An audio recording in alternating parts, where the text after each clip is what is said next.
is commonly believed that a real friend is someone you can trust with the most precious thing, even your own life. But for 15-year-old Madison, that phrase, one day, took on a frightening, almost impossible meaning. Next to her was a friend from whom she never expected danger. This story is not just about an ordinary argument over a game, and it is not a simple story about Roblox.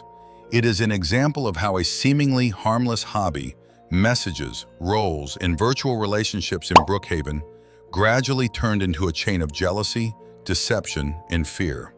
According to Jake, the boy who later told what happened, everything began quietly and even normally, with two close girls who had been friends for so long that people around them saw them almost like sisters. No one could have imagined that ordinary gaming evenings would lead to such a tragedy. Ashley and Madison had known each other since kindergarten. They were both 15 years old, lived nearby, often spent time together, shared school news, stayed overnight at each other's houses, and freely interacted with each other's families. Their parents knew one another, trusted the girls, and saw nothing alarming in their friendship. In 2022, they discovered Roblox. At first, it was just a new after-school pastime. Bright avatars, houses, cities, mini-games, and the chance to invent their own stories. They especially liked Brookhaven, Adopt Me, and different parkour modes where they could compete, help each other, and laugh at failed attempts. At first, they only logged in together, but one day in Brookhaven, Madison met a boy named Jake. Jake turned out to be the very person who later passed on this story. After they met, he began playing often with Madison and Ashley. In Brookhaven, the kids liked setting up role-play scenarios. They imagined themselves as a family, built a house, assigned roles, and invented everyday scenes as if they lived in a small virtual town. Usually Jake was the father, Ashley took on the role of mother, and Madison played the daughter. Gradually, Roblox began taking up too much time. The girls, who had previously been considered very diligent students and used to bring home 9s and 10s, began getting weaker grades. Their parents started making comments, and Ashley decided to spend less time in the game so she could improve her schoolwork again. During this period, Madison and Jake were left almost alone in Roblox, messaged more often, completed maps together, and quietly grew closer.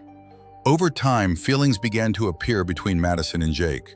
They spent almost every evening together, chose paired modes, discussed school matters, and more often saw each other as more than just gaming friends.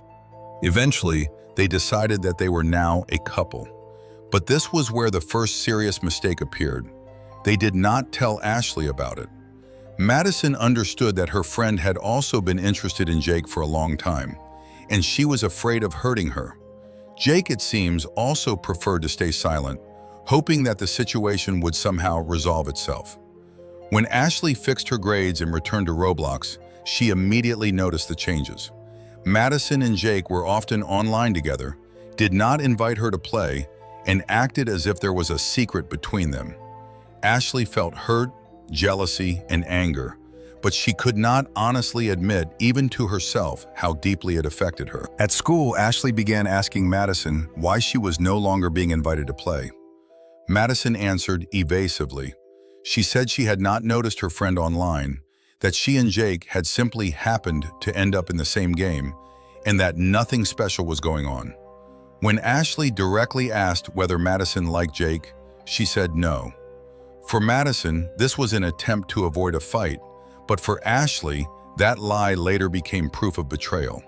To smooth things over, Madison invited her friend back into Brookhaven, and for a while the three of them played together as before. However, the old ease was already gone. Ashley felt that Madison and Jake understood each other without words, while her own presence seemed unnecessary. One day, during another family roleplay, Ashley asked Jake to be her husband again. Jake refused and said he wanted to play as Madison's husband. To Ashley, this sounded like confirmation of all her suspicions. After that, Ashley began acting more and more tense. Inside her, resentment toward her friend mixed with her own crush, and a painful feeling that she had been pushed out of a friendship that had once mattered to her more than anything. After some time, she decided to confess her feelings to Jake directly. Ashley wrote to him and asked him to meet in Brookhaven without Madison because she wanted to talk privately. Jake suggested inviting Madison, but Ashley insisted on a one-on-one conversation. They met in the virtual church in Brookhaven. The place seemed strange to Jake and too solemn for an ordinary conversation, but he stayed. There, Ashley admitted that she loved him and asked whether he would agree to be her boyfriend. Jake refused and finally told the truth. He was already dating Madison. At that moment, as he later recalled, Ashley seemed to stop hearing everything else. For Ashley, Jake's confession was a blow. She decided that Madison had not merely hidden the relationship, but had deliberately humiliated her while knowing about her feelings. The girl left the game, leaving Jake alone in Brookhaven, and the next day she wrote to Madison, suggesting that they meet in the park during the day. Madison agreed without fear because she still considered Ashley a close friend and perhaps thought they would be able to talk calmly. The meeting was set for around 4 o'clock. The park was somewhat out of the way, and there were rarely many people there, especially at that time.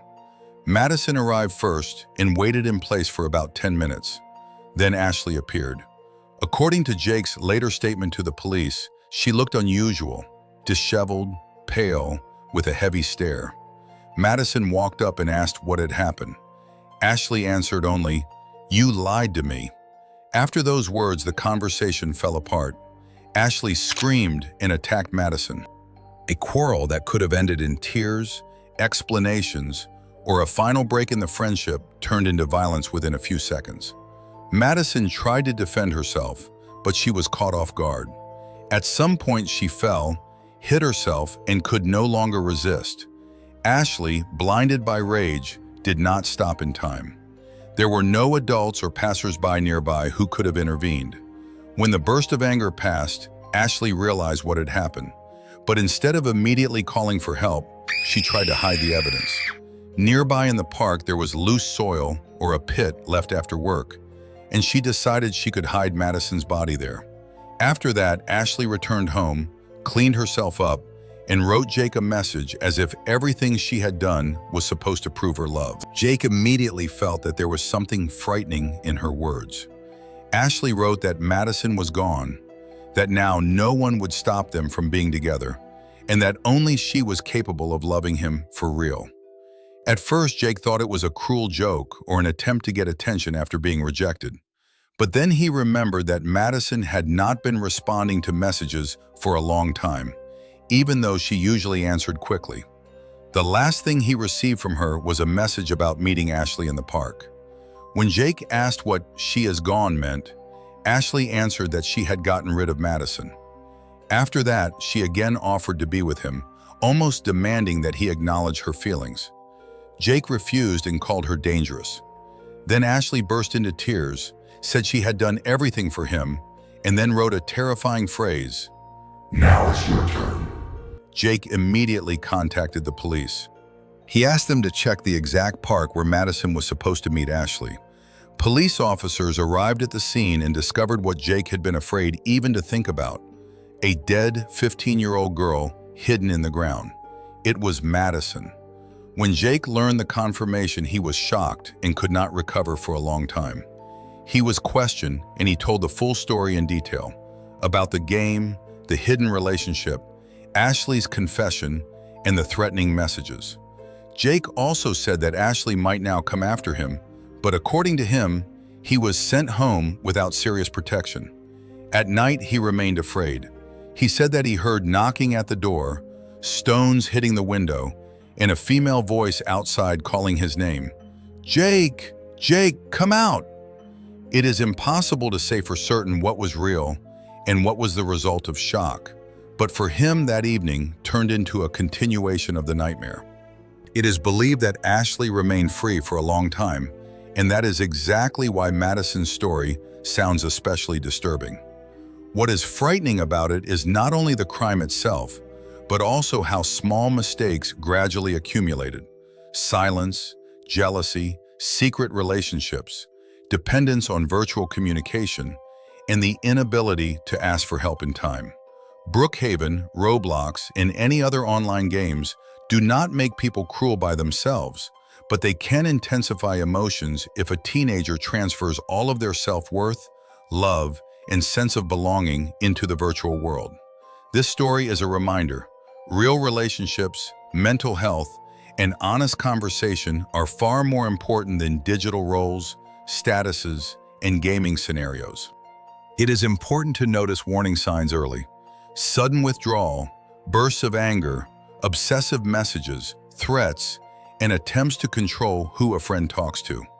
If you feel that jealousy, fear, or resentment are becoming too strong, you must not stay alone with them. You need to talk to adults, reach out to people you trust, and seek support.